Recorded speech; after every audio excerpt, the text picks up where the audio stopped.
arep dadi apa melu sahur ora poso arep dadi apa wayah duhur wis padha buka arep dadi apa wis tuwek ora poso arep dadi apa ora poso melok riyaya salli wa sallim ta iman amadat salli wa sallim ta iman amadat wal ali wal ashabi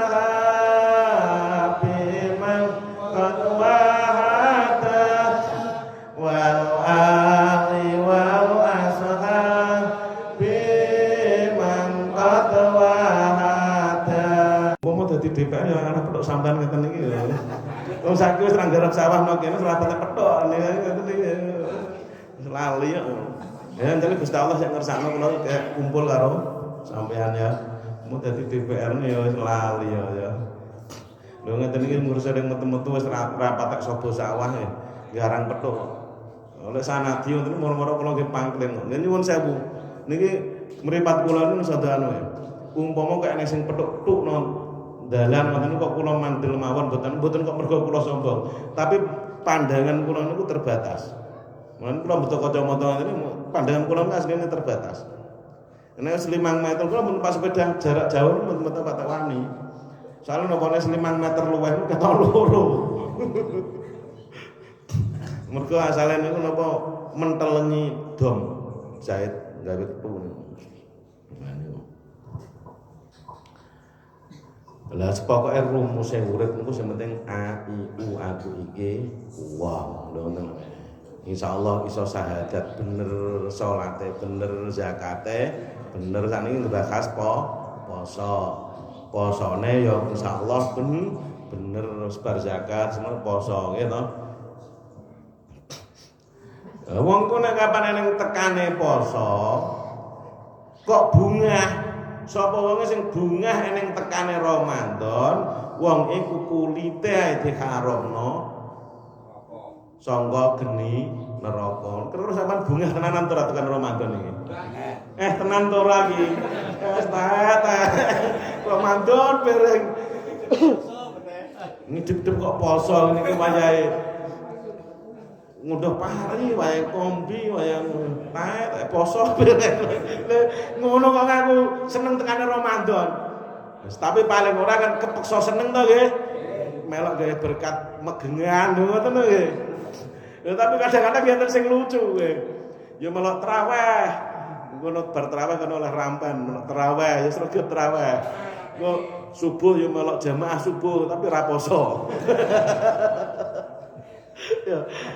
Waya buka ngoten iki melok ngaji. Waya melok ngaji, melok oleh teman berkat tapi ya ora poso. Wonge teko. Enek to ora wong iki. Ketara to ora. Alah berdu sapi resik. Nah. Arep dadi apa melu sahur ora poso. Arep dadi apa wayah duhur wis padha buka. Arep dadi apa wis tuwek ora poso. Arep dadi apa ora poso melok riyaya salli wa sallim ta iman amadat salli wa sallim ta iman amadat wal ali wal ashabi man qad wahadat wal ali wal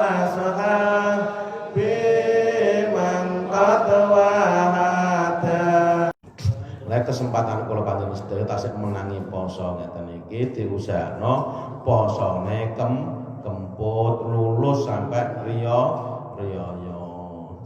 Wong ku nek kapan poso terus malah riyaya nggih pantes ibaratnya wong nganggo jubah, nganggo kopiah, nggih, sarungan, kelambenan, kopiahan, lak pantes to nggih. Lah umpama wis ora katokan, ora kelambenan, udo sabukan terus kopiahan. Masa kopiahe diikut sorban kaya kula ngoten iki tetep sewaru to nggih. Lah kok enek wong ora katokan, ora kelambenan, udo mlecet terus sabukan terus kopiahan uteh pisan. Pantes apa boten? Iki wong ora poso malah riyaya iki ngoten niku. Jarang. Wong ora poso kok malah riyaya. Ora katokan, ora kelambenan mlecet sabukan karo kedonan. Wis blarang. Wong ora poso kok melok riyaya, ora poso nang ibu melok riyaya. Melok gawe selamat hari raya. Ngono iki terus omahe bingung ibu dicet. Gak karo-karuan. Poso wade gak. Ora poso. Nang ibu melok nyambut riyaya kok kebangetan. Nggih, kok kebangetan ngoten. Lah niki mulane mundak tuwek, mundak apik. Wong mulane wong Jawa nggih hitungan niku nggih. Bar 20 niku terus selawe. Kok 25 selawe. Selawe iku senenge lanang wedok, wong lanang wedok swaya rabi seneng dandan kula. Malah terus 50. 50 iku wis wayahe diiket. Terus kula ngenten niku umur 50 pun kethu kula mulai iket. Nih pas kula ten Mekah tasik umur sekawan dosa 6 kula menti khirqah diijazahi sorban diiket nggih. Mun diiket tapi kula tasik dereng wonten nggo tenanan. Ngenteni nek wis umur 50 senajan wis umur 45 wis dianggap anu tapi kula tetep ngenteni umur 50 lagi kula nggo tenanan. Supaya diiket. Nah mun diiket ngenten iki kan mosok kopiah wis diiket nganggo sorban, serbane wis diiket ngenten iki kok sak klontangan wis saru to nggih. Mulane ngoten niku nggih. Ngene suwidak nggih. Pone sing wis suwidak. Suwidak niku wayahe diidak wayahe pungkur kok timbang-timbange pangkur wayahe mungkur. Kudu wis eling akeh rante nggih.